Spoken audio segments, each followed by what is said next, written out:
පින්වත් රහතුන් වහන්සේ මේ මට දැනගන්න ඕන අපි මේ සංසාරේ අර ණය ගනුදෙනු පොතේ දැන් කමා කරගැනීමට කරනවා. එතකොට මේ අනන්ත සංසාරයේ පටන් මේ දක්වා අපි වශයෙන් කරගන්නාල සියලුම පුණ්‍ය සම්භාරයන් තල 31 කළ සිටින සියලුම සත්වයන්ට පින් අනුමෝදන් කරන පිනක් කරන්න ඕනද නැත්නම් දිනපතා අපේක කරපු පින් සිහි කරලා පින් අනුමෝදන් දැන් මහත්තයෝ ඔය මහත්තයාට පුළුවන් නම් මේ සියලු සත්වයන්ට පරම මෛත්‍රිය පතුරවන්න වේලාමා සූත්‍රයේ ඒ වගේම දක්ඛින විභංග සූත්‍රයේ බුදුහාමුදුරුවම කියලා තියෙනවා මුළු පොළව වැහෙන්න මගපලලාභීන් බුදුවරුන් වඩා හිඳවලා මුළු ජීවිත කාලයම දන් දුන්නත් ඒ පිනට වඩා ලොකුයි අප්‍රමාණ චේතෝ විමුක්තියෙන් පරම මෛත්‍රිය පතුරලා සියලු සත්වයන්ට යහපතක් හිතක් ශාන්තියක් වේවා කියන පරම මෛත්‍රිය චේතෝ විමුක්තිය පැතුරුවෝ. ඒතර ඔබ වහන්සේ අර මේ ඒ වගේම ඒ වේලාමා සූත්‍රයේ ඊට පස්සේ කියලා තියෙනවා මේ අනිච්චං දුක්ඛං විපරිණාම ධම්මං යථා පරිදි තේරුම් අරගෙන අනිච්චානුපස්සනාව වැඩුවොත් ඒ සියලු දේට වඩා 16 ගුණයක් නිවනට උපකාර වෙන කුසලයේ පූර්ණ වෙන දෙයක් කියලා. ඉතින් ඒක නිසා ඔය පින්කම් කරනවට වඩා මේ කුසලයේ දැන් බාහ්‍ය දාරු වීර්ය තුමා කිසි ආකාරයක පින්කමක් මේ ජීවිත කාලේ බුදුහාමුදුරුවෝ හම්බ වෙනකම් කරේ නැහැ. නමුත් බුදුහාමුදුරුවෝ හම්බ වෙලා බොහොම කෙටි බණ පදයක් අහලා අරහත් ඵලයට ඒ හිටගෙන හිටියේ ඉරියව්වෙම අරහත් වුණා. සන්තති අමාත්‍ය බුදුහාමුදුරන්ගෙන් බණ පදයක් අහලා ඒ මොහොතේම අරහත් වුණා.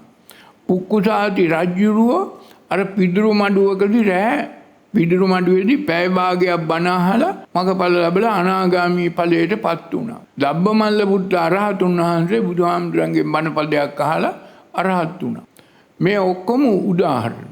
මම වහන්සේ මේ ලියාපේ පොත රැට නින්දාට යන්න කලින් මේක අර පොත කියවුවත් නම් මහත්යෝ වැඩක් නෑ එහෙමනේ අර ඒ ටික සිහි කරලා පොත කියවලා පොත පැත්තකින් හරවලා අනිත් පැත්ත හරවලා තියන්න. පොත කියවලා පොත අනිත් පැත්තෙන් හරවලා දැන් තමන් කමා කරගන්න මාතින් මේ සංසාර ගමනේ කවදා කොතනකදී මොන ආකාරයකින් හෝ මොන හේතුවක් නිසා හෝ හිතින් කයෙන් වචනයෙන් මාතින් කාට හරි වරදක් පාපයක් අවඩක් වුණා නම් ඒ සියලු වරදට පාපයට මම කමා කරගනිමි මට කමාව ලැබේවා මම මින් මතුවට මෙවන් වරදක් පාපයක් අකුසලයක් නොකරන බවට සමත කරගන්න. ඒකයි කරන්න ඕනේ. පොත කියවල වැඩක් නෑ. දිනපතා පොත මාර්ගයක් මේ මාර්ගයේ දැන් මෙහෙම ඊතල ගහලා තියෙනවා. මෙතෙන්ට යන්න. මේ ඊතල තමයි පොත. අර යන්න තියෙන තැන තමයි මේ පරම මෛත්‍රිය. අප්‍රමාණ චේතෝ විමුක්තිය. එතෙන්ට යන්න පොත උපකාර වෙනවා. පොත පැත්තකින් තියන්න වහලා කියවලා. දිනපතා වගේ පරම මෛත්‍රිය දිනපතා පොත කියවුවට නම් වැඩක් නෑ. නෑ පරම මෛත්‍රිය දිනපතා වගේ පතරවනවා. අප්‍රමාණ පරම මෛත්‍රිය අප්‍රමාණ චේතෝ විමුක්තිය සියලු සත්වයන් කෙරෙහි. සියලු ජීවත් වෙලා ඉන්න මිය පරලොව ගිය සියලු සත්වයන් කෙරෙහි සියලු ඥාතීන් කෙරෙහි සියලු දයා කෙරෙහි සියලු ලෝක මමද සියලු ලෝක සියලු සත්වයන් කෙරෙහි.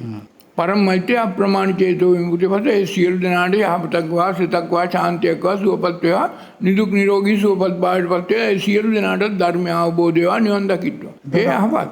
අපි ඒ දේ කරලා ඒකෙන් පින් අනුමෝදන් කරන්න පුළුවන්. ඒක කරලා පින් අනුමෝදන් කරන එකක් මේක වෙන එකක්. මේක කමා කරගැනීම. මේක පුරාණ කර්ම වලින්. පින් අනුමෝදන් කළාම අපි ණයෙන් මිදෙනවා. අපේ ඥාතීන් පින් බලාපොරොත්තු වෙනවා. අපිට පින් දෙන්න පුළුවන්. ඒගොල්ලන්ට පින් උපකාර වෙනවා. ඒගොල්ලන්ට පොඩි තල්ලුවක්. ඒකට අපි පින් දෙන්න ඕනේ. ඒක තමයි එක. වහන්සේට දීර්ඝායුෂ